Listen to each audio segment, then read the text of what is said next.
My mother thinks it would be better if you didn't come to Robert's wedding. David wouldn't even look at her as he delivered the crushing news. He stood in their kitchen, still in his work clothes, fidgeting with his phone while Simone sat frozen at the breakfast bar where she'd been planning her outfit for the ceremony just moments before. What do you mean better? Her voice came out smaller than she intended. 8 years of marriage, and this was how his family really felt about her. It's complicated, Simone. You know how traditional my mother is. She thinks you're too different from our family. The unspoken words hung heavy in the air. Too black. Too outspoken. Too successful in ways they couldn't understand or control. Simone's hands trembled as she set down her coffee mug. And what did you tell her? For the first time that evening, David met her eyes. The guilt there told her everything she needed to know before he even spoke. I told her I understood. The sound that escaped Simone's throat was somewhere between a laugh and a sob. She'd spent years trying to fit into David's world, biting her tongue at family dinners when his relatives made their little comments about her urban background, her exotic hair, her aggressive business ideas. She'd smiled through it all, believing that love would eventually win them over. She'd been so naive. 8 years, David. 8 years I've been your wife, and you're going to let them erase me from your brother's wedding like I don't exist. It's just one day, Simone. Robert's day. We can't make this about us. Make this about us? Simone stood up so quickly her chair scraped against the hardwood floor. David, they're making this about race. They're making this about the fact that your wife doesn't look like the perfect little suburban princess they had picked out for you in their heads. David's jaw tightened. That's not fair. My family isn't racist. No? Then why am I the only family member being asked to stay home? Why is it that every time we're at family gatherings I feel like I'm on trial? Why does your mother introduce me to her friends as David's wife, instead of by my name? The questions poured out of her, years of suppressed hurt and frustration finally finding their voice. David looked away again, unable to answer because they both knew the truth. Where's the wedding being held again? Simone asked quietly. Harper Grand Resort. It's some fancy place up in the mountains. Robert's fiancée insisted on it. Cost them a fortune, but they wanted somewhere exclusive. David's voice carried a note of resentment, as if spending money on a wedding was somehow vulgar. Simone almost laughed at the irony, but the pain was too fresh, too raw. Harper Grand Resort. Her flagship property. The crown jewel of the luxury resort empire she'd built from nothing, using her grandmother's maiden name to keep her business separate from her personal life. David had no idea that his wife owned the very place where his family was planning to celebrate without her. I need some air, she whispered, grabbing her keys from the counter. Simone, where are you going? Can't we just talk about this? She paused at the door, looking back at the man she'd loved for 10 years, married for 8. Right now he looked like a stranger. Talk about what, David? Talk about how your family has never accepted me? Talk about how you just threw away 8 years of marriage to keep mommy happy? Talk about how you're perfectly fine with your wife being treated like she's not good enough to breathe the same air as your precious family. You're being dramatic? No. Her voice was steel now, the hurt crystallizing into something harder. I'm being real. Maybe for the first time in this marriage. She walked out, leaving David standing in their kitchen, and for the first time in 8 years, Simone Harper didn't look back. The October air was crisp against her face as she sat in her car in the driveway, hands gripping the steering wheel. Her phone buzzed with a text from her best friend Melanie. How's the wedding planning going? Need help with your outfit. Simone stared at the message, then typed back, change of plans. I'm not invited anymore. Her phone rang immediately.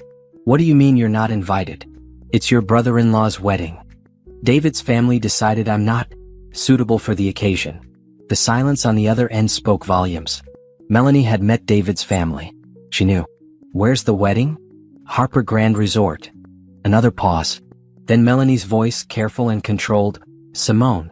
Harper Grand Resort. Yes. Your Harper Grand Resort? Mine. A slow smile spread across Simone's face for the first time that evening.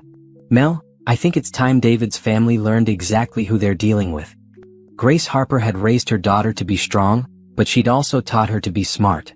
As Simone sat in her childhood bedroom the next morning, surrounded by business magazines and financial reports, she could almost hear her mother's voice. Baby, sometimes the best weapon is the one they never see coming. Simone had left David sleeping that morning and driven straight to her mother's house in Decatur. Grace took one look at her daughter's face and put the kettle on for tea without asking questions. That was the thing about mothers, they always knew. Tell me, Grace said simply, settling into the chair across from Simone at the kitchen table that had witnessed countless homework sessions, heartbreaks, and victories.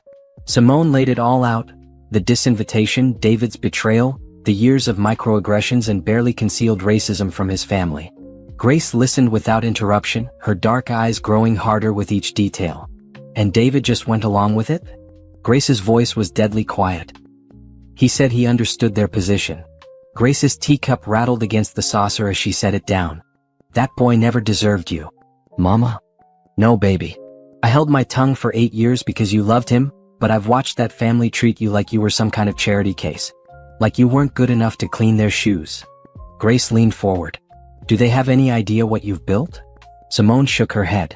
She kept her business empire completely separate from her marriage, operating under her grandmother's maiden name. Harper Luxury Resorts was a multi-million-dollar operation with properties across the Southeast. But to David's family, she was just a consultant who worked from home.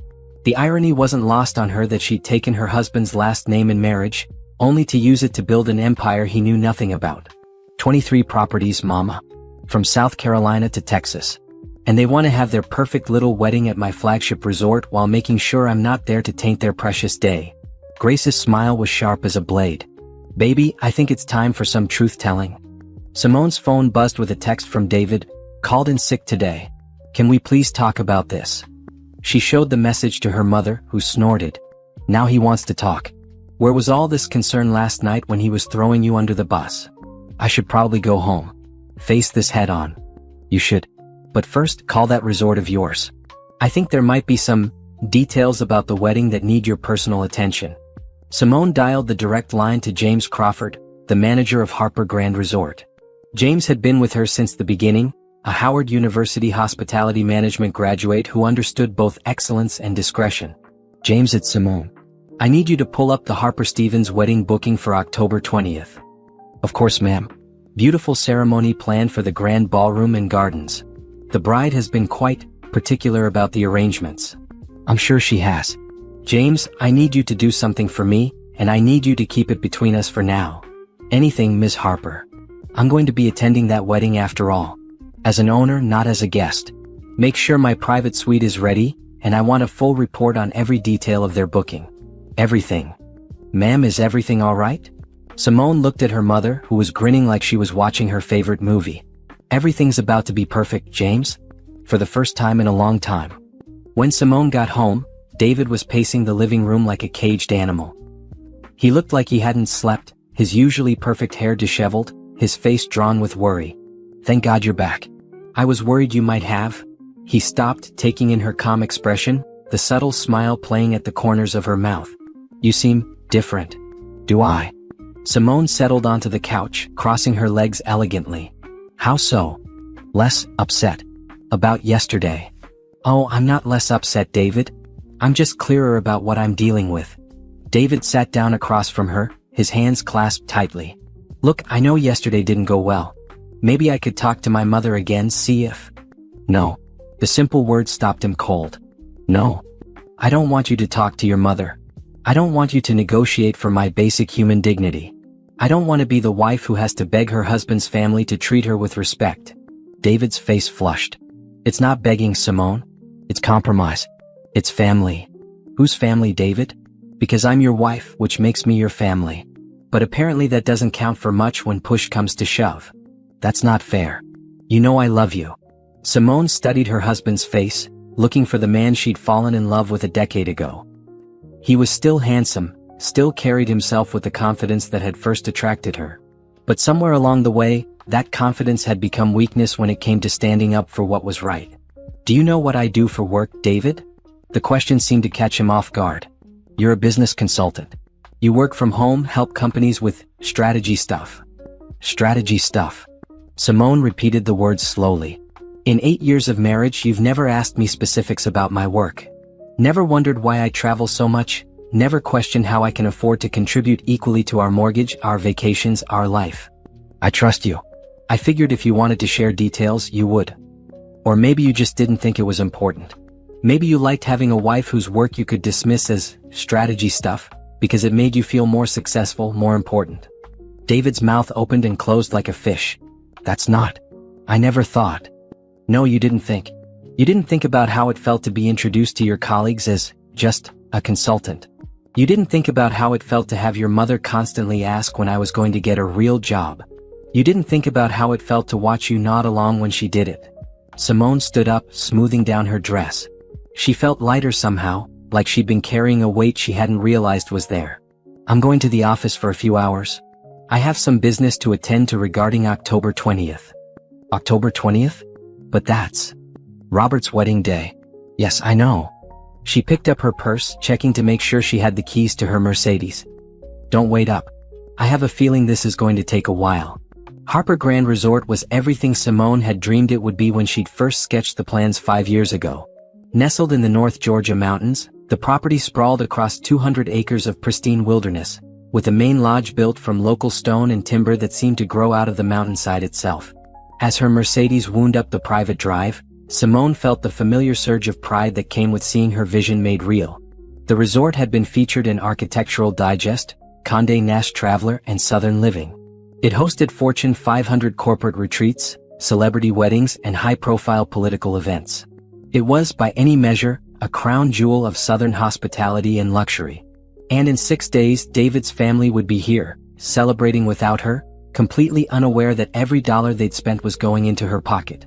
James Crawford was waiting for her in the marble-appointed lobby, his usual professional smile warm with genuine affection.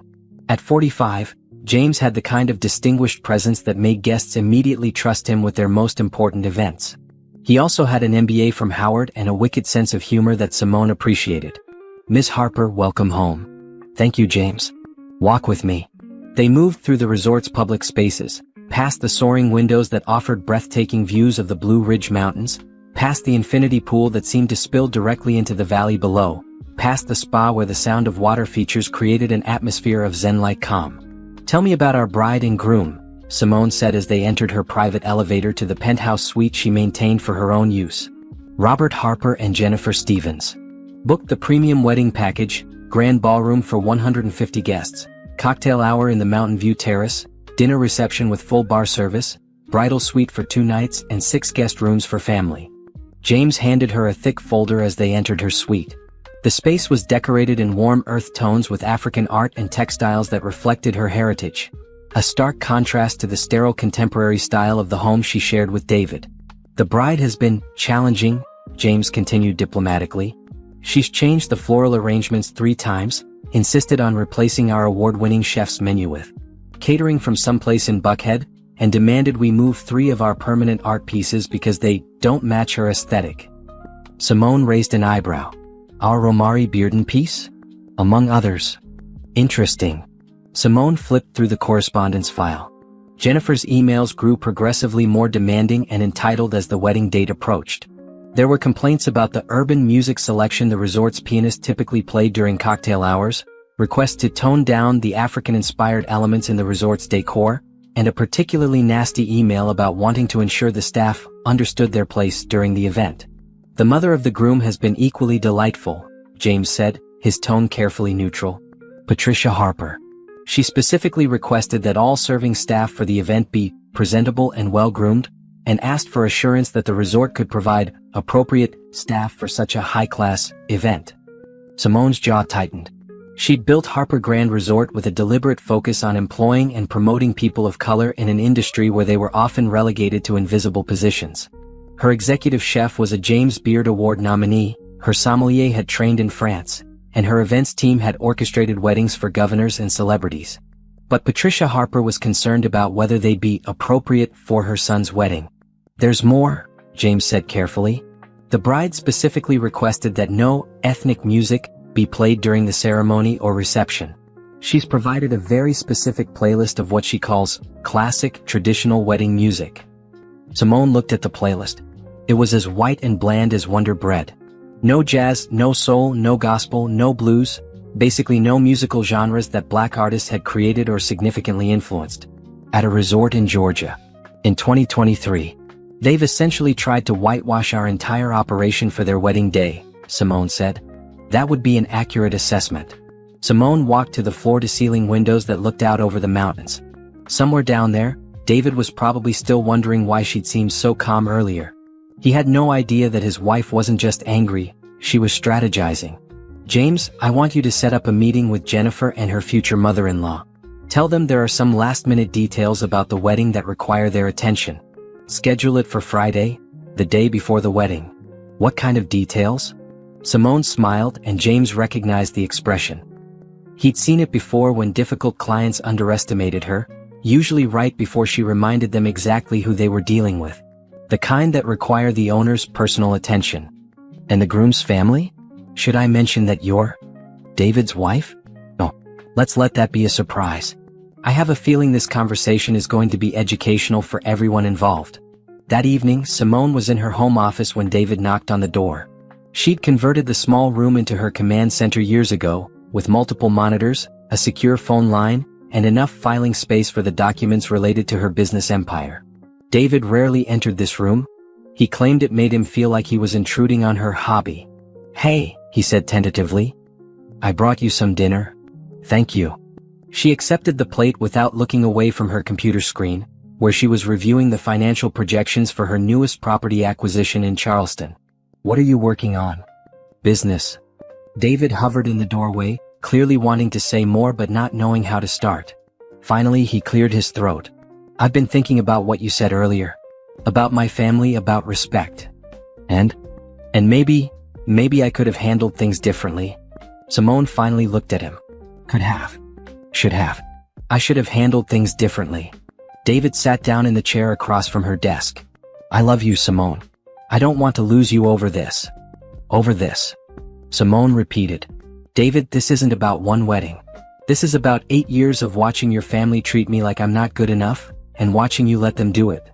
"I never let them." "You did. Every time you didn't speak up when your mother made her little comments. Every time you laughed along when your father told his jokes about black people. Every time you changed the subject when I tried to talk to you about how they made me feel." David's face crumpled. "I didn't know how to handle it. I kept thinking it would get better, that they'd come around if I just gave them time." 8 years, David. How much time do they need?" I know I messed up. But this wedding, maybe we can use it as a fresh start. I'll talk to Robert, tell him that either you're invited or I'm not coming either." Simone studied her husband's face. He meant it, she could tell. But it was too little too late. "Don't do that, David." "Why not?" "Because I don't want to be the wife whose husband has to threaten his family to get them to treat her with basic respect. And because..." She paused, choosing her words carefully. "Because I think this wedding is going to be very revealing for all of us." "What do you mean?" Simone turned back to her computer screen. "You'll see." Friday morning arrived gray and drizzly, the kind of October weather that made the Georgia mountains look mysterious and brooding. Simone stood in her penthouse suite at Harper Grand Resort, watching the wedding preparations unfold in the gardens below through the rain-streaked windows. She'd driven up early that morning, telling David she had client meetings to attend to. It wasn't entirely a lie, she was definitely about to meet with clients. Just not in the way he imagined. At exactly 10 a.m., James knocked on her suite door. "They're here, Miss Harper." Jennifer Stevens and Patricia Harper, in the Magnolia conference room. "How do they seem?" "Impatient. Entitled." Miss Stevens has already complained about the coffee temperature and asked if we have any staff who speak proper English to assist with her concerns. Simone smoothed down her burgundy blazer and checked her reflection one final time. She'd chosen her outfit carefully, professional but not overly formal, expensive but not flashy. She wore her grandmother's pearl earrings for strength and her wedding ring out of habit, though she'd been unconsciously twisting it around her finger all morning. "Let's go remind them where they are, shall we?" The Magnolia conference room was Harper Grand Resort's smaller meeting space, designed for intimate business discussions. Simone had decorated it with warm woods and soft lighting, with original paintings by local African-American artists adorning the walls. It was elegant, welcoming, and distinctly Southern. Jennifer Stevens sat at the head of the polished conference table like she owned the place, her blonde hair perfectly styled despite the humidity, her designer dress probably costing more than most people made in a month. She was pretty in the way that came from good genetics and better makeup, with the kind of practiced smile that never quite reached her eyes. Patricia Harper sat beside her future daughter-in-law, and the family resemblance to David was unmistakable. The same weak chin, the same pale blue eyes, the same way of holding herself that suggested she'd never been truly challenged in her life. She wore a navy suit that screamed country club respectability and a string of pearls that looked real but not quite expensive enough to be impressive. Both women looked up when Simone entered, their expressions shifting from mild annoyance to poorly concealed surprise. "Good morning, ladies. I'm Simone Harper, the owner of Harper Grand Resort." The silence that followed was deafening. Jennifer recovered first, her smile becoming even more plastic. "Harper? Are you related to David somehow?" "David Harper is my husband." If Simone had thrown a live grenade into the room, the reaction couldn't have been more dramatic.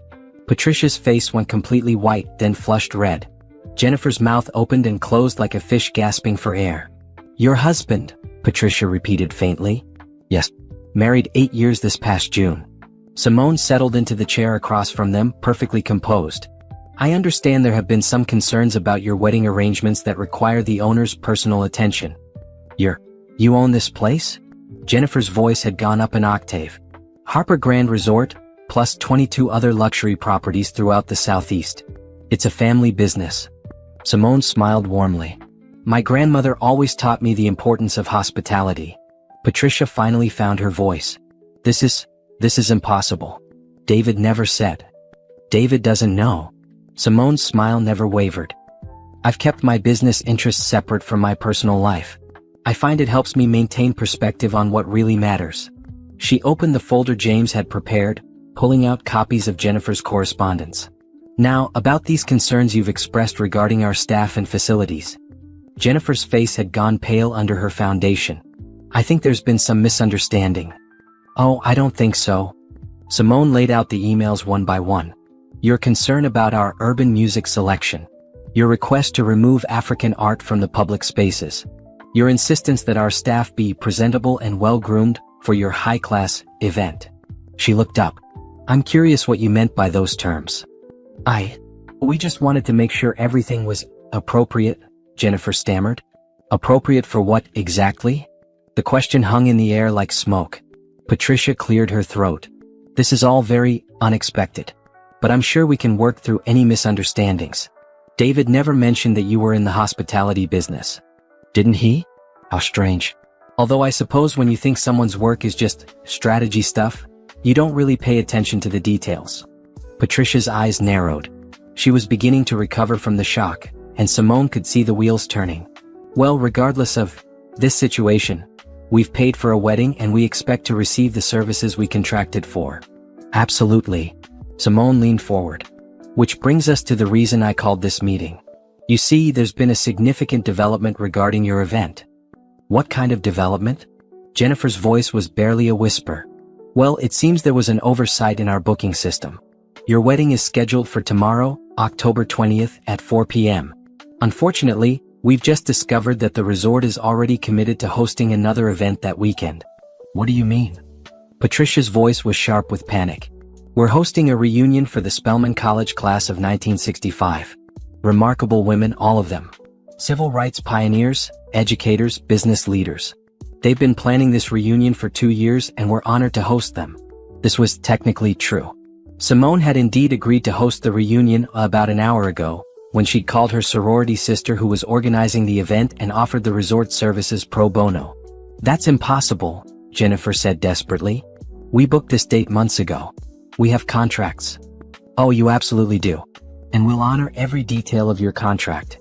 Simone smiled again. "The reunion will be using our secondary facilities. Your wedding will proceed exactly as planned in the grand ballroom and gardens, with full access to all the amenities you've paid for." Both women looked confused. Patricia leaned forward. "Then what's the problem?"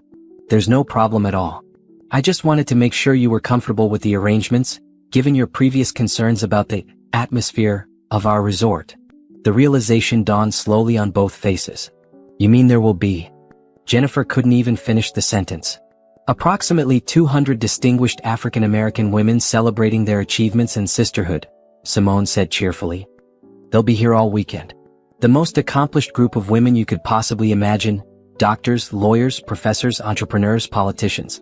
Women who integrated schools and broke barriers and built the foundations that allowed women like me to build businesses like this one." Patricia's hands were shaking. "This is sabotage. This is business." Simone's voice lost its warmth. "And it's also poetic justice. You see, these are exactly the kind of people you've spent years trying to keep away from your family. The kind of people you were so concerned about your children being exposed to. The kind of people you made sure weren't welcome at family gatherings. She stood up, smoothing down her skirt. Your contracts are ironclad, ladies.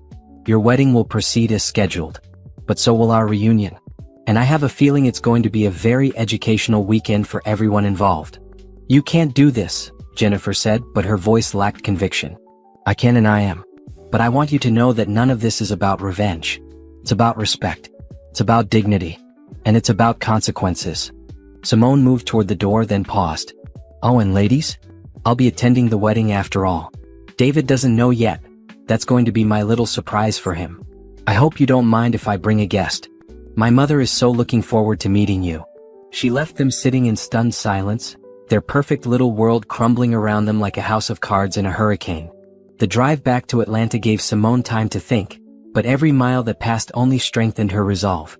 She'd spent 8 years being the perfect wife, the accommodating daughter-in-law, the woman who swallowed her pride and her power to make other people comfortable. She was done with all of that. David's car was in the driveway when she pulled up, which surprised her. He should have been at work, probably making last-minute arrangements for his brother's wedding weekend. She found him in the living room, pacing again. When he saw her, his face lit up with a mixture of relief and anxiety. Thank God you're back. We need to talk.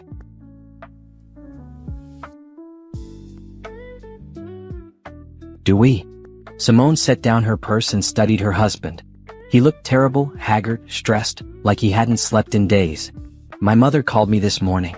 She said she met with someone from the resort about the wedding arrangements. Someone named Simone Harper. Ah. Simone settled into her favorite chair, the one by the window that caught the afternoon light. How did that conversation go? She was confused. She kept asking if I had a sister I'd never mentioned, or if there was some other Harper family connection she didn't know about. And what did you tell her? David sat down heavily on the couch. I told her the only Harper I knew was my wife. And then she said something that didn't make any sense. Which was? She said that the woman who owns Harper Grand Resort is a black woman named Simone Harper, and that this woman claimed to be married to me. Simone waited, watching her husband's face as the pieces slowly clicked into place. Simone, David said slowly, what do you do for work? I own and operate Harper Luxury Resorts. 23 properties throughout the Southeast, including Harper Grand Resort where your brother is getting married tomorrow. The color drained from David's face. That's impossible. Is it?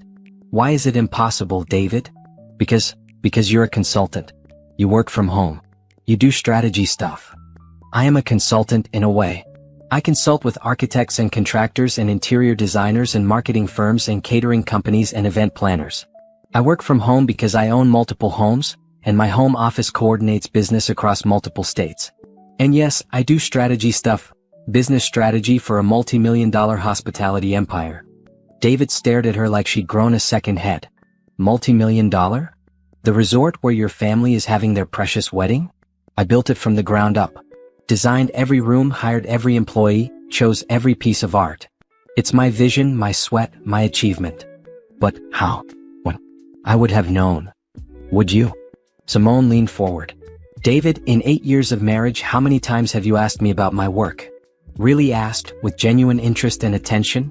David opened and closed his mouth several times. I trusted you to tell me what you wanted me to know. Or you didn't think it was important enough to ask about. Just like you didn't think it was important enough to defend when your family made their little comments about my lifestyle and my urban career choices. This is insane. David stood up, running his hands through his hair. You're telling me that you're some kind of secret millionaire and you never thought to mention it? I'm telling you that I'm a successful businesswoman who built something incredible, and my own husband never cared enough to find out what I actually did for a living. Why didn't you tell me? The question hung between them, loaded with 8 years of assumptions and misunderstandings. At first, because I wanted to know that you loved me for me, not for what I could provide. Later, because I realized you were more comfortable thinking of me as someone small, someone manageable, someone who wouldn't overshadow you. David flinched. That's not true. Isn't it?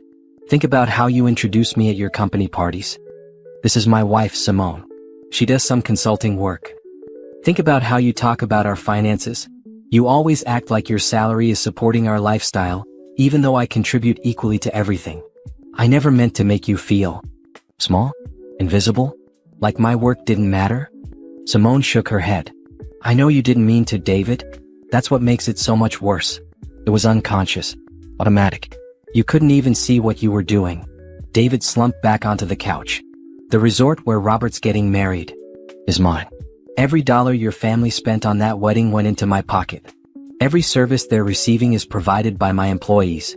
Every beautiful detail they're going to enjoy was created by the woman they decided wasn't good enough to attend. Oh God. David put his head in his hands. What are we going to do? We aren't going to do anything, David. I am going to attend my brother-in-law's wedding at my resort, as the owner and as your wife. You are going to decide whether you're going to stand with me or continue to enable your family's racism. It's not racism. Stop. Simone's voice cut through his protest like a blade. Don't you dare sit there and tell me it's not racism. Don't insult my intelligence or my lived experience. Your family has treated me like a second-class citizen for 8 years because I'm black. Period. Full stop. David looked up at her, and for the first time, she saw something that might have been understanding in his eyes. What do you want me to do? I want you to choose, David. For once in our marriage, I want you to choose. Your family or your wife. Your comfort or what's right. Your mother's approval or your integrity. That's not fair. Nothing about this has been fair. Fair would have been your family accepting me from day one. Fair would have been you standing up for me when they didn't. Fair would have been 8 years of feeling like I belonged in my own marriage. Simone stood up, suddenly exhausted by the weight of all the words that had been left unsaid for so long. I'm going to pack for the weekend. I'll be staying at the resort tonight, getting ready for tomorrow's festivities. You can drive up separately if you're coming, or you can stay here and avoid the whole thing. But either way, David, this conversation is over. Simone, wait. She paused at the foot of the stairs. There's something else you should know. I've invited my mother as my guest. She's very excited to finally meet your family properly. For the first time in hours, Simone smiled. This is going to be quite a weekend. Saturday morning dawned crisp and clear, the kind of perfect October day that made the Georgia mountains look like they'd been painted by God himself. Simone stood on the balcony of her penthouse suite, sipping coffee from bone china as she watched the controlled chaos of wedding preparation unfold on the grounds below. Grace Harper had arrived the night before, and Simone had never been happier to see her mother's serene, knowing smile. This place is magnificent, baby, Grace had said as James personally escorted them through the resort's amenities. You built all this? Every bit of it, Mama? And David's family has no idea? They're about to get educated. Now, as Simone watched florists arranging white roses and baby's breath in the garden gazebo, she felt a curious sense of calm. The storm was coming, but she was ready for it. Her phone buzzed with a text from Melanie, on my way up with the Spellman sisters. This is going to be legendary. The Spellman reunion had taken on a life of its own. What had started as Simone's strategic move had blossomed into something beautiful. Dr. Ruth Washington, the reunion organizer and Simone's former professor, had been thrilled to accept the resort's hospitality. Word had spread through networks of accomplished black women, and the guest list had grown from the original 50 alumni to nearly 200 women representing decades of excellence. There would be federal judges and Fortune 500 CEOs, Pulitzer Prize winners and Nobel laureates, women who had integrated universities and started companies and saved lives and changed laws. They would be celebrating their achievements and their sisterhood in the very space where Patricia Harper had worried about appropriate staff and high-class standards. James knocked on her suite door at precisely 9 a.m. Ms. Harper, the Harper family has arrived for their pre-ceremony brunch. All of them? David, Robert, Patricia, and the bride's family. David looks tense. Simone could imagine. He'd texted her twice the night before. Once to say he was coming to the wedding, and once to ask if they could talk privately before the ceremony. She hadn't responded to either message. And our reunion guests? Arriving in waves. Dr. Washington is already holding court in the library, and I've had 3 different women ask if they could meet the owner of this magnificent establishment. Simone smiled. Tell them they'll have their chance. What time is the bride scheduled for her prep? Noon in the Magnolia Suite. Hair and makeup, then photos. Perfect. I think I'll pay her a visit around 1 p.m. As the owner, checking on customer satisfaction. James grinned. I'll make sure the photographer captures everything. At 11:30, Simone made her way down to the resort's main level, dressed in a stunning royal blue dress that highlighted her complexion and her curves. She'd chosen her outfit carefully, Elegant enough for a wedding, powerful enough for a confrontation. The main lobby was already bustling with activity. Spelman alumni were greeting each other with the kind of joy that came from women who had supported each other through decades of breaking barriers. Their laughter rang through the space like music, rich and warm and unapologetically black.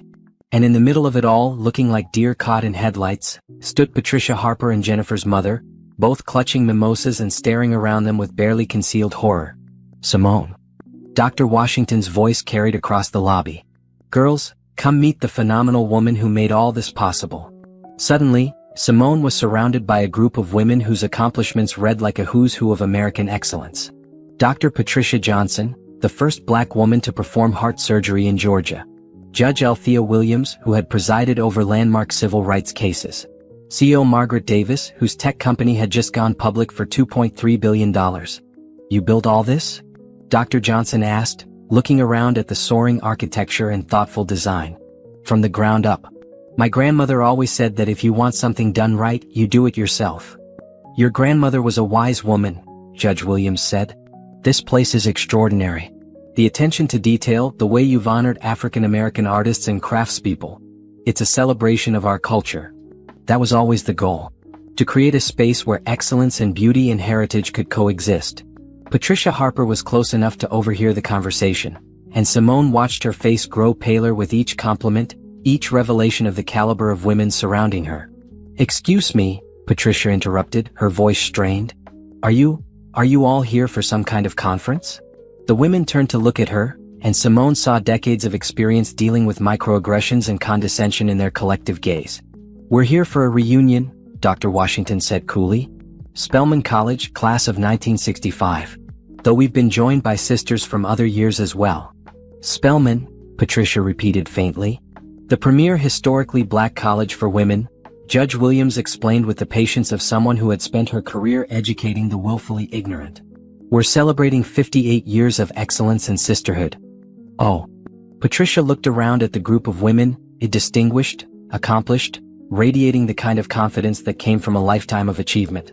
That's nice. Isn't it wonderful? Simone said brightly. When Dr. Washington reached out about hosting their reunion, I couldn't say yes fast enough. It's an honor to welcome such remarkable women to Harper Grand Resort. Patricia's eyes met Simone's, and in that moment, the reality of the situation hit her full force. This wasn't just about a wedding anymore. This was about power, respect, and consequences. I should go check on Jennifer, Patricia mumbled, backing away from the group. Please give her my regards, Simone called after her. I'll be stopping by later to ensure everything is perfect for her special day. As Patricia hurried away, Dr. Washington turned to Simone with raised eyebrows. I'm sensing there's more to this story than a simple reunion and wedding coincidence. Isn't there always? Simone smiled. Ladies, shall we adjourn to the Mountain View Terrace for brunch? I believe Chef Williams has prepared something special. As the group moved toward the restaurant, Simone caught sight of David standing near the concierge desk. He was watching her with an expression she couldn't quite read, part admiration, part fear, part something that might have been pride. Their eyes met across the lobby, and for a moment, Simone saw a flash of the man she'd fallen in love with all those years ago. The man who had been impressed by her intelligence, her ambition, her refusal to be diminished by anyone or anything. But then Patricia appeared at his elbow, whispering urgently in his ear, and his expression closed off again. Simone turned away and followed her guests to brunch. The real show was about to begin. At exactly 1 p.m., Simone knocked on the door of the Magnolia Suite, where Jennifer was holding court like a blonde princess surrounded by her ladies-in-waiting. Through the partially open door, Simone could hear the chatter of bridesmaids, the whir of hair dryers, and Jennifer's voice directing everyone like a general commanding troops. Make sure my veil doesn't touch the ground. No, not like that. God, do I have to do everything myself? Simone straightened her shoulders and knocked again, louder this time. Come in. Jennifer called out impatiently. Simone stepped into a scene of wedding chaos. Jennifer sat in the center of the room in a white silk robe, her hair in elaborate curls, her makeup artist applying the finishing touches to her face. Bridesmaids in various states of undress were scattered around the suite, and the air smelled of hairspray and expensive perfume. The chatter stopped when Simone entered. Every eye in the room turned to her, taking in her royal blue dress, her confident bearing, her unmistakable presence.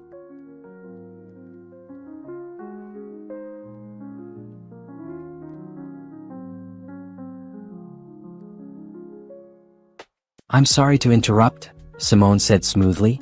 "I'm Simone Harper, the owner of Harper Grand Resort.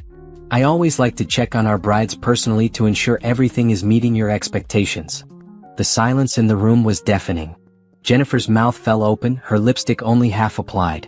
You're the owner," one of the bridesmaids said slowly. "I am. And you must be Jennifer." Simone approached the bride with a warm smile. "I've been so looking forward to meeting you. I understand this is your special day." Jennifer found her voice, though it came out as barely a whisper. "You're David's wife."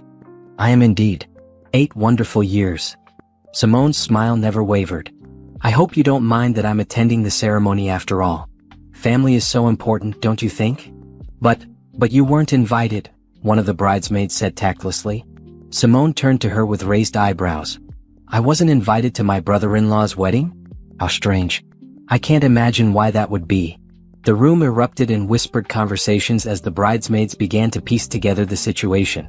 Jennifer looked like she was about to be sick. "Is everything all right, Jennifer? You look pale. I hope you're not coming down with something on your wedding day." "I'm fine," Jennifer managed. "Everything is fine." "Wonderful. I wanted to personally assure you that despite the mix-up earlier this week, everything is proceeding exactly as planned. Your guests are arriving, the flowers are spectacular, and our staff is ready to make this the perfect day you've dreamed of." Simone moved around the room, admiring the wedding dress hanging on the armoire, the bouquet of white roses, the array of makeup and jewelry spread across the vanity. "You know," she continued conversationally, "I've hosted over 300 weddings at this resort. Celebrity weddings, political figures, Fortune 500 executives. But every bride is special and every wedding is unique." She paused in front of the window that looked out over the gardens, where guests were beginning to gather for the ceremony. "I see some of your guests have arrived early. And some of mine too. The Spellman reunion is in full swing. Such accomplished women. You'll have to meet some of them at the reception. Dr. Patricia Johnson just performed a groundbreaking cardiac surgery last month. Judge Althea Williams was featured on the cover of Time magazine. CEO Margaret Davis is revolutionizing the tech industry." Jennifer's reflection in the mirror looked green around the gills. "I'm sure they're all very accomplished," she said weakly. "Oh, they are. Pioneers, really. Women who broke barriers and opened doors for people like me to build businesses like this one." Simone turned back to face the room. "Speaking of which, I should mention that my mother will be attending as my guest. She's so excited to finally meet David's family properly." "Your mother?" Jennifer's voice cracked. "Grace Harper. Retired educator, community activist, and the woman who taught me that excellence is the best response to ignorance." Simone checked her watch. "She should be arriving any moment, actually." As if summoned, there was a knock on the door. James entered with his usual professional discretion. "Miss Harper, your mother has arrived and is asking for you in the lobby." Perfect timing. Simone turned back to Jennifer and her bridesmaids. "Ladies, I'll leave you to finish your preparations. Jennifer, I know this is going to be a day you'll never forget." She moved toward the door, then paused. "Oh, and Jennifer? You might want to touch up your makeup. You look a little overwhelmed." As Simone left the suite, she could hear the explosion of whispered conversations behind her. The bridesmaids were undoubtedly trying to process what had just happened, and Jennifer was probably wishing she could disappear into the floor. But the real fireworks were yet to come. Simone found her mother in the lobby, and the sight of Grace Harper in her elegant navy dress and pearls filled her with warmth and strength.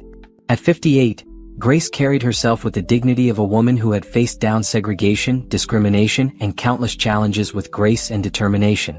"There's my baby," Grace said, pulling Simone into a hug. "How are you holding up?" "I'm good, Mama. Really good." "And David?"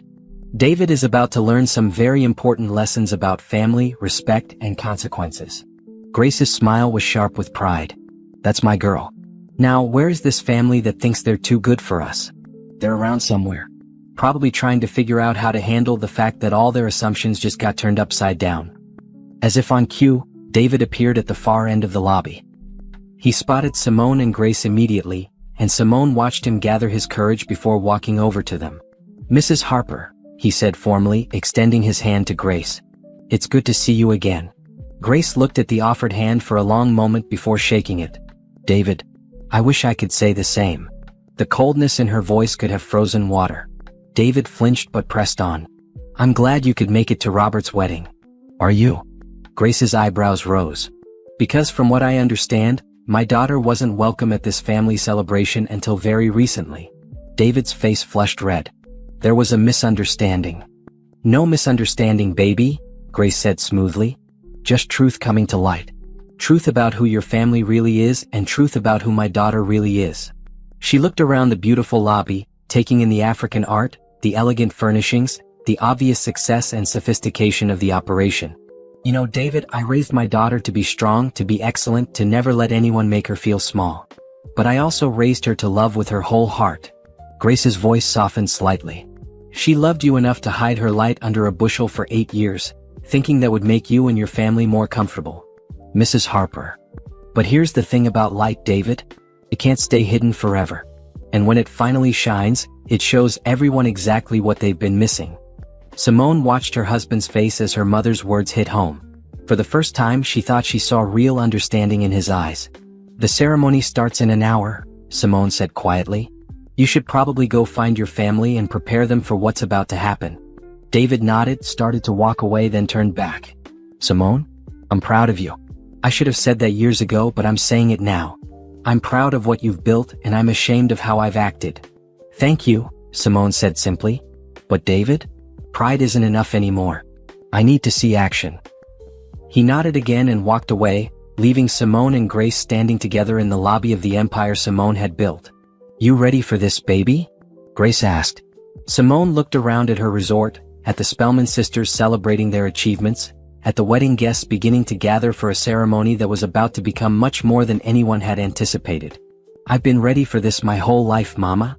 The wedding ceremony was set to begin at 4 p.m. in Harper Grand Resort's signature garden space, a terraced amphitheater carved into the natural slope of the mountain with the Blue Ridge peaks providing a breathtaking backdrop.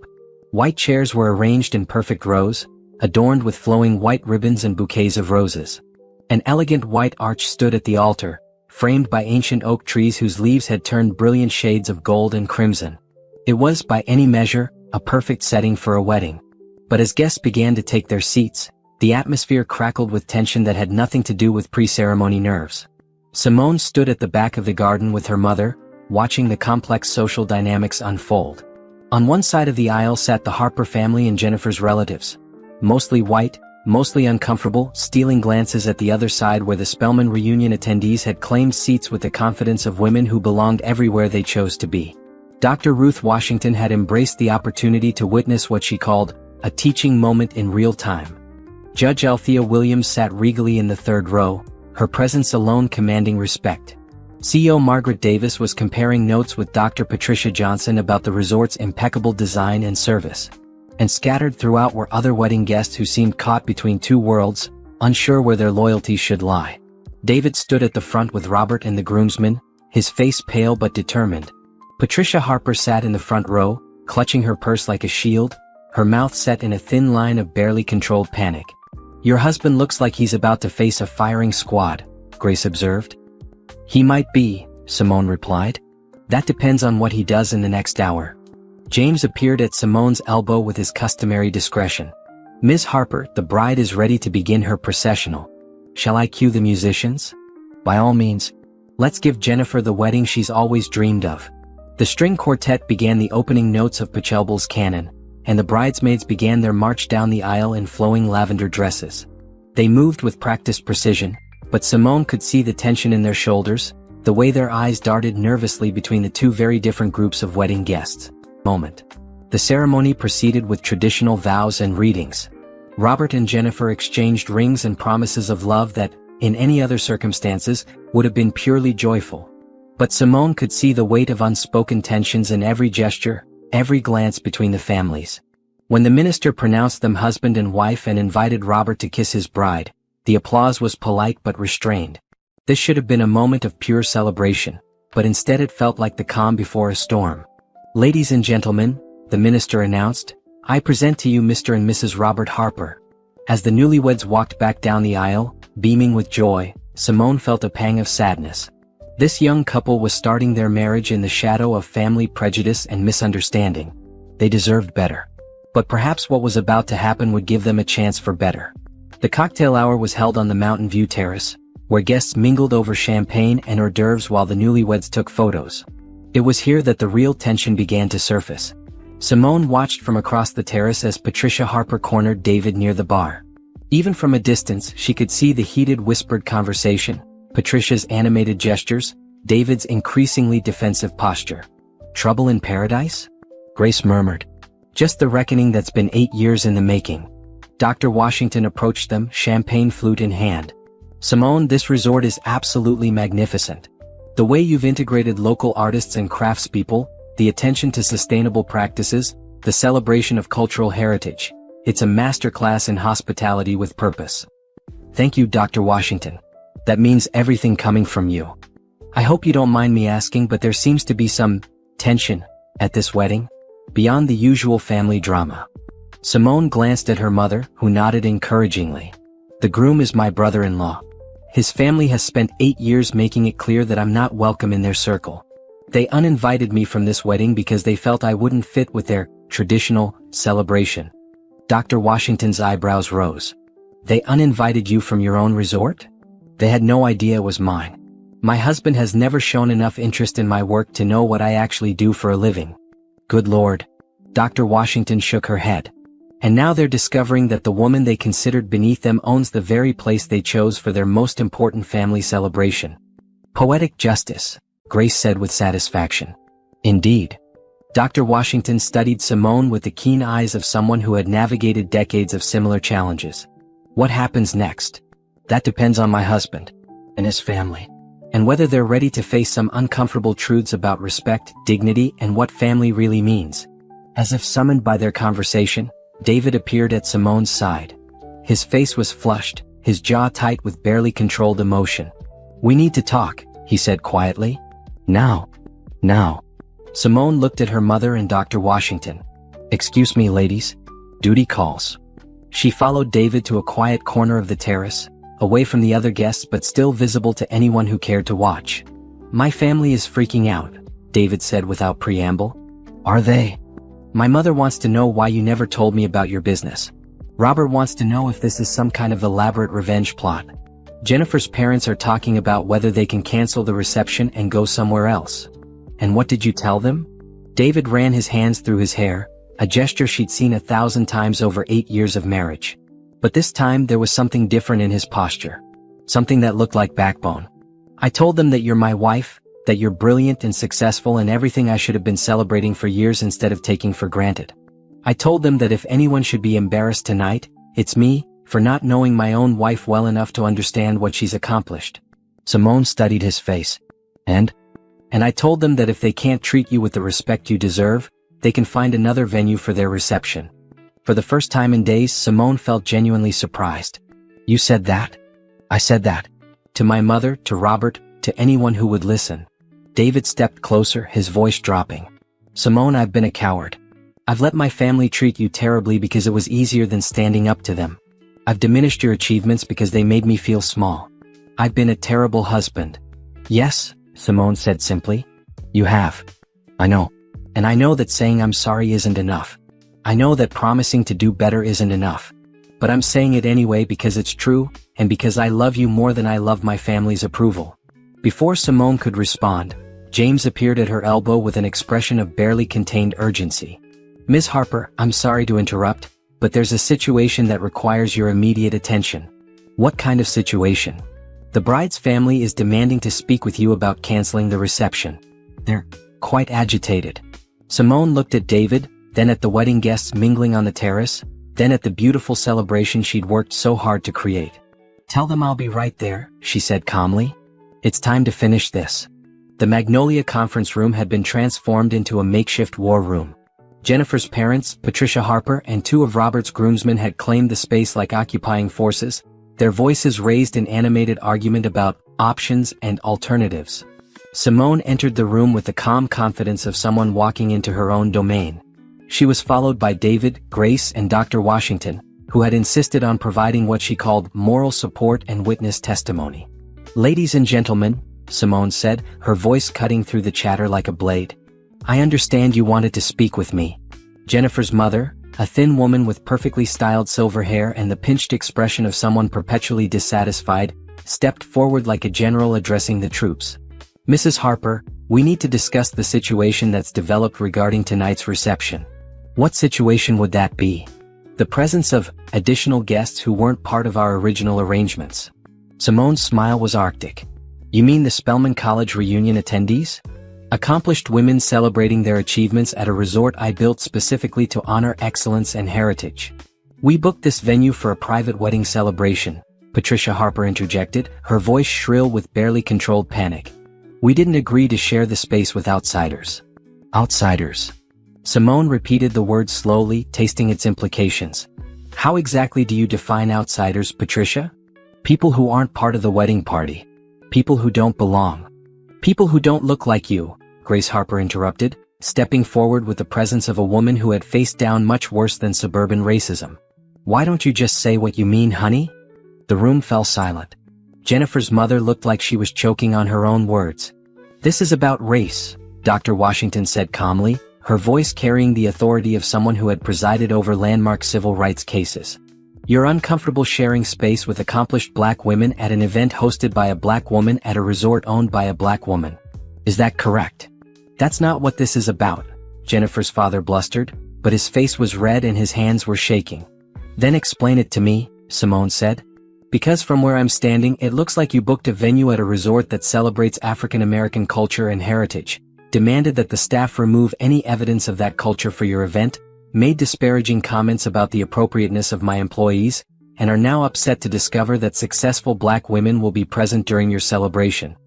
We paid for exclusivity, Jennifer's mother said desperately. You paid for the grand ballroom and gardens, which you'll have exclusive use of for your reception. The rest of the resort is available for other guests, as clearly stated in your contract. Simone pulled out a folder containing all the correspondence and contracts.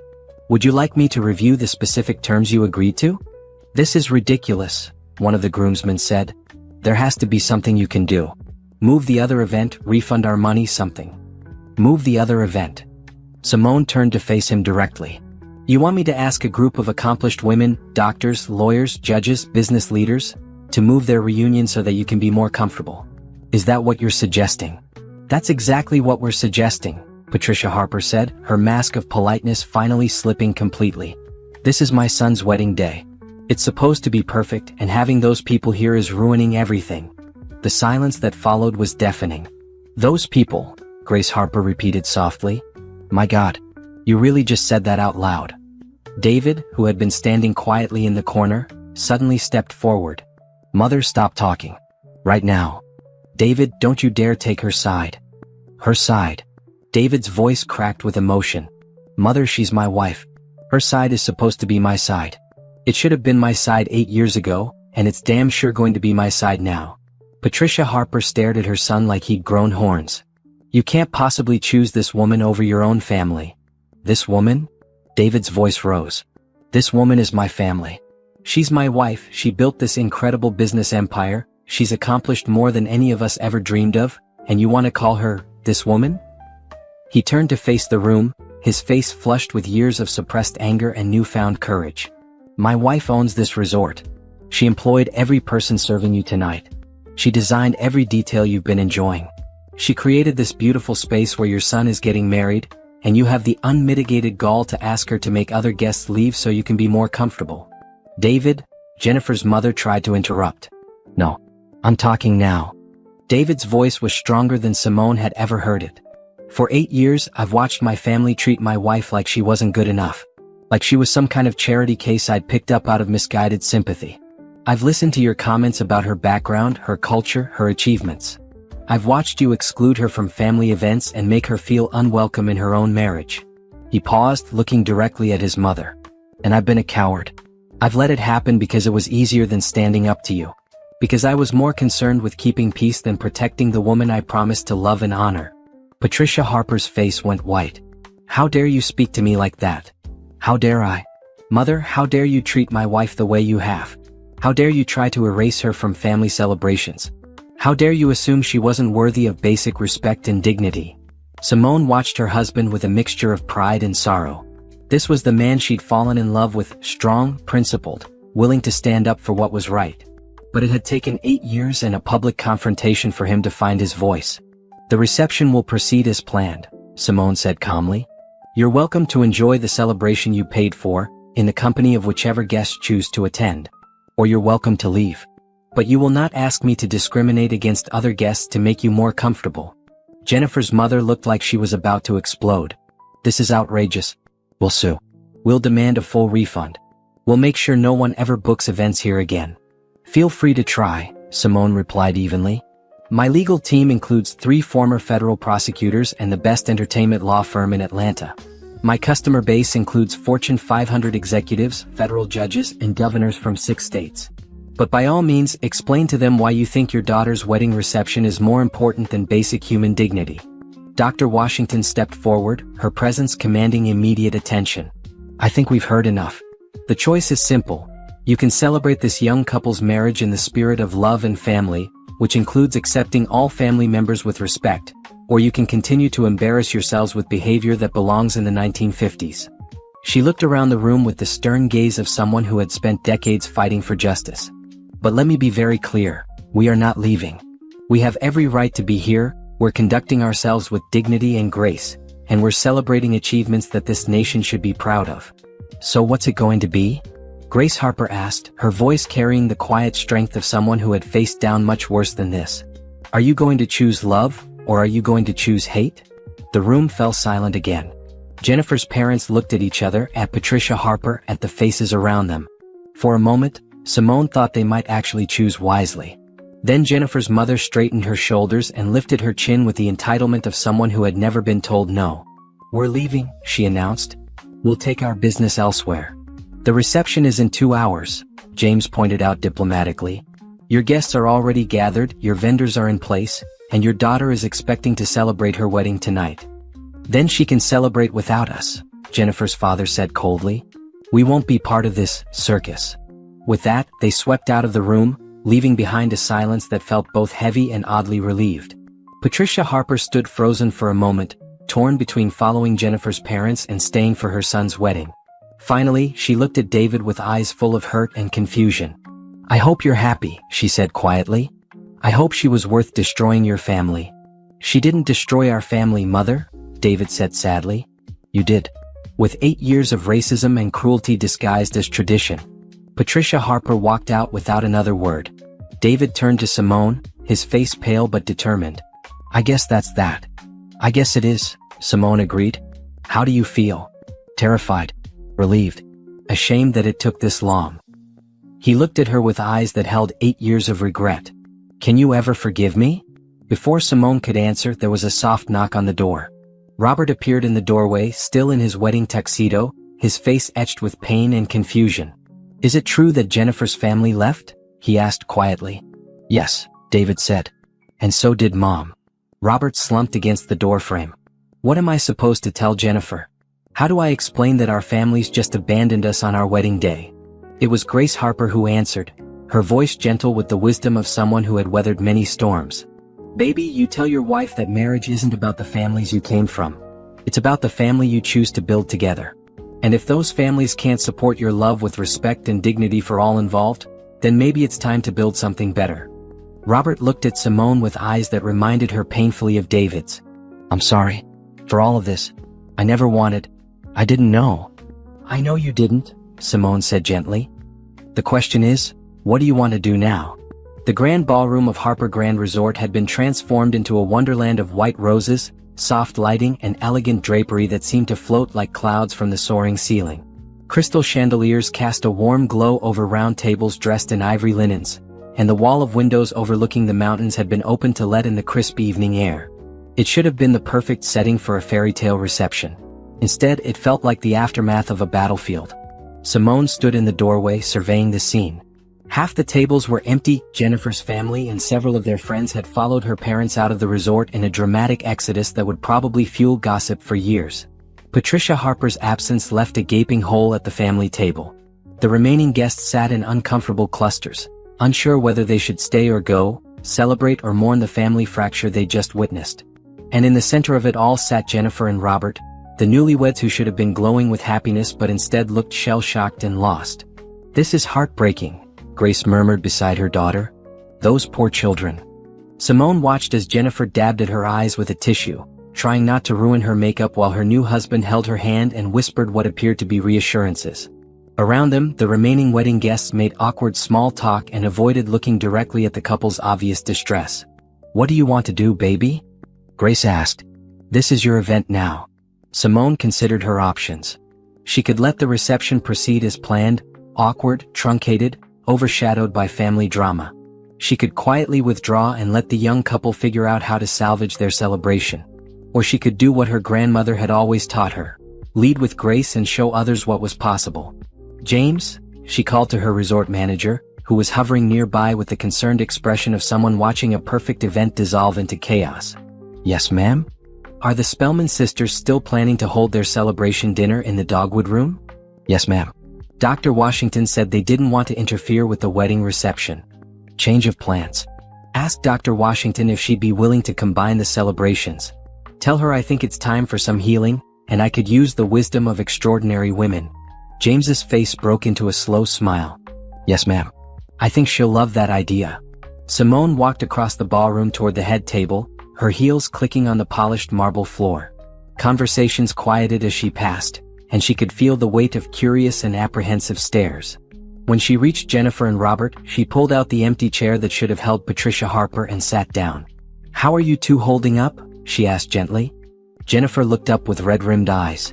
"I don't understand what just happened. One minute I was getting married and the next minute both our families are gone. My parents said things about you, about your guests, that I don't even want to repeat." "I'm sorry you had to hear that," Simone said sincerely. "No bride should have to deal with family drama on her wedding day." "But why?" Robert asked, his voice cracking with emotion. "Why did it have to come to this?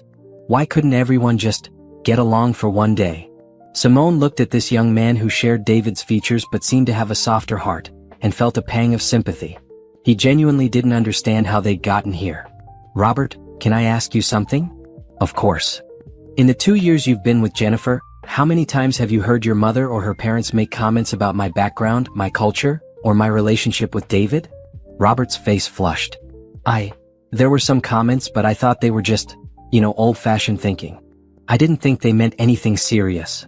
"And when those comments were made, what did you do?" The young man looked down at his hands. "I didn't do anything. I figured it wasn't my place to get involved in family politics." "Family politics." Simone repeated the phrase thoughtfully. "Robert, when someone makes racist comments about your brother's wife, that's not politics. That's hate. And when you stay silent, you're choosing a side." "I never thought of it that way," Jennifer said quietly. "When my mother said those things, I just thought she was being protective. But now, hearing them said out loud in front of everyone," she shuddered. "I'm ashamed." "Good," Simone said, and both young people looked surprised. Being ashamed means you recognize that something was wrong. That's the first step toward making it right. David appeared at Simone's shoulder, his face still pale from the confrontation but his posture straighter than she'd seen it in years. "Robert, Jennifer, I owe you both an apology," he said. "This situation happened because I've been a coward for 8 years. I should have shut down the racism in our family from day one. I should have protected my wife, and I should have protected you two from being raised to think that kind of behavior was acceptable." "David," Robert started, but his older brother held up a hand. "No, let me finish. What happened tonight? Our mother leaving, Jennifer's parents walking out. That's on me. I created this situation by letting things go on for too long, by choosing the easy path instead of the right path." He looked at Simone with eyes full of regret and love. "But I'm done being a coward. Simone is my wife, my partner, my best friend, and the most accomplished person I know. Anyone who can't treat her with respect doesn't belong in our lives." Before anyone could respond, Dr. Washington approached the table with the regal bearing of someone accustomed to being heard. "Excuse me, young folks. I hope I'm not interrupting, but I wanted to extend an invitation on behalf of the Spellman sisters." She looked at Jennifer and Robert with the warm eyes of someone who had spent decades mentoring young people through difficult transitions. "We're about to sit down to our celebration dinner in the Dogwood Room, and we'd be honored if you join us. All of you," she added, looking around at the remaining wedding guests. "We've been celebrating sisterhood and achievement tonight, but family is family, and new beginnings deserve to be honored." Jennifer looked confused. "But we don't even know you. Why would you want us at your celebration?" Dr. Washington smiled. "Honey, I've been fighting for justice and equality for 60 years. I've learned that the best way to combat hate is with love, and the best way to heal division is with inclusion. She gestured toward the doorway where other Spelman alumni were gathering. These women have broken barriers, opened doors, and built bridges their entire careers. We know something about turning painful moments into powerful ones. Besides, Judge Williams added, approaching the group, your new sister-in-law is one of the most impressive young entrepreneurs I've met in years. Any family that's smart enough to include her is a family we'd like to know better. Simone felt tears prick her eyes. These women, who had every reason to retreat into their own celebration and avoid the messiness of other people's family drama, were instead extending grace and inclusion. What do you say? Simone asked Jennifer and Robert. Ready to start your marriage with a celebration of what's possible when people choose love over fear? Jennifer looked at her new husband, then at David, then at the group of distinguished women who were offering to transform their wedding disaster into something beautiful. Yes, she said, her voice growing stronger. Yes, I think I'd like that very much. As the remaining wedding guests began moving toward the Dogwood Room, where the resort staff was quickly reconfiguring the space to accommodate the expanded celebration, Simone felt David take her hand. Can you forgive me? He asked quietly. Can we start over? Simone looked at her husband, really looked at him, for the first time in years. She saw the boy she'd fallen in love with in college, the man who had supported her dreams even when he didn't fully understand them, the partner who had just publicly chosen their marriage over his family's approval. We can't start over, David, she said gently. But we can start fresh. We can build something better, something based on truth and respect and real partnership. I'd like that, he said. I'd like that very much. As they walked toward the celebration that was about to begin, a wedding reception transformed into a gathering of joy, achievement, and hope. Simone felt lighter than she had in years. The last thing she heard before entering the Dogwood Room was Jennifer's voice, clear and determined, as she spoke to one of her remaining bridesmaids. I need you to call everyone who left tonight. Tell them they made a mistake, and that Robert and I are starting our marriage surrounded by people who know how to love without conditions. The soft chime of Simone's office doorbell interrupted her review of the quarterly financial reports that showed Harper Luxury Resort's best 6-month performance in company history. She looked up from her desk in the penthouse suite of Harper Grand Resort. The same suite where she'd planned the confrontation that changed everything. Come in, she called. To her surprise, Jennifer entered, carrying a small gift bag and wearing the kind of nervous smile that suggested both hope and uncertainty. I hope I'm not interrupting, Jennifer said. James told me you were here for the weekend and I was hoping we could talk. Of course. Please sit down. Simone gestured to the comfortable seating area by the windows that looked out over the mountains. How are you and Robert settling into married life? It's been an adjustment, Jennifer said honestly, settling into the chair across from Simone. We've had a lot of difficult conversations about family, about privilege, about things I never really had to think about before.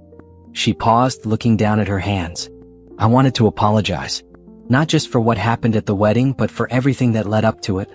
The emails I sent about your staff, the request to change the music and the art, I was completely out of line.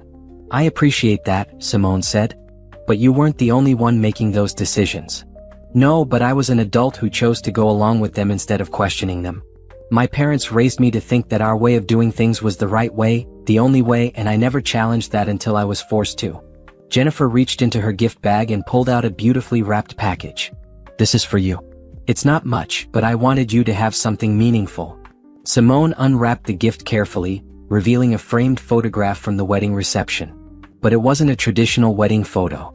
Instead, it showed the moment when Dr. Washington was teaching Jennifer and Robert how to step dance, surrounded by laughing Spelman sisters and the remaining wedding guests. Everyone in the photo was beaming, their faces glowing with the kind of joy that came from unexpected connections and shared humanity. It was the best part of my wedding, Jennifer said softly. That moment when I realized that all the things my parents had taught me to fear were actually things I'd been missing out on. The music, the laughter, the sense of community, it was beautiful.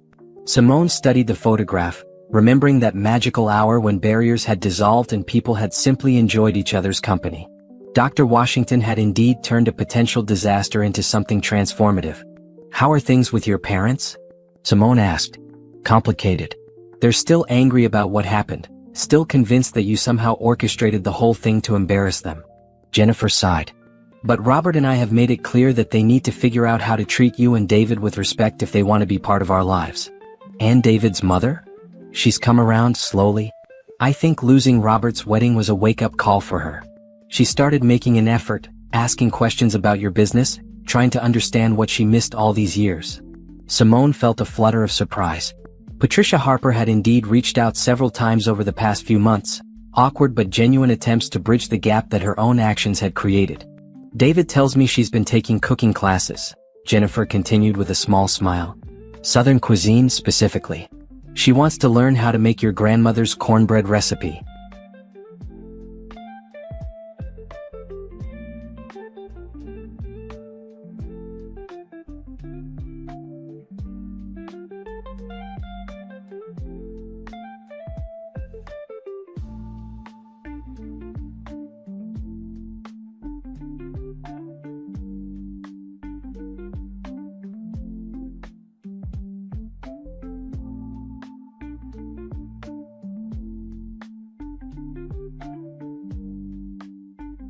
This was news to Simone, and she felt an unexpected warmth at the gesture.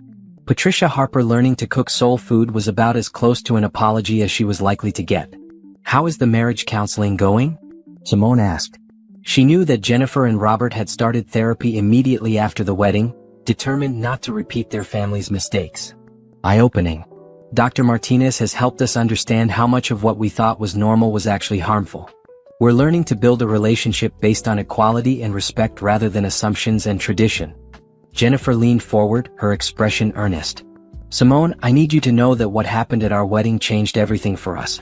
Not just the family drama but seeing what you built, meeting those incredible women, understanding that there was a whole world of excellence and achievement that we'd been blind to.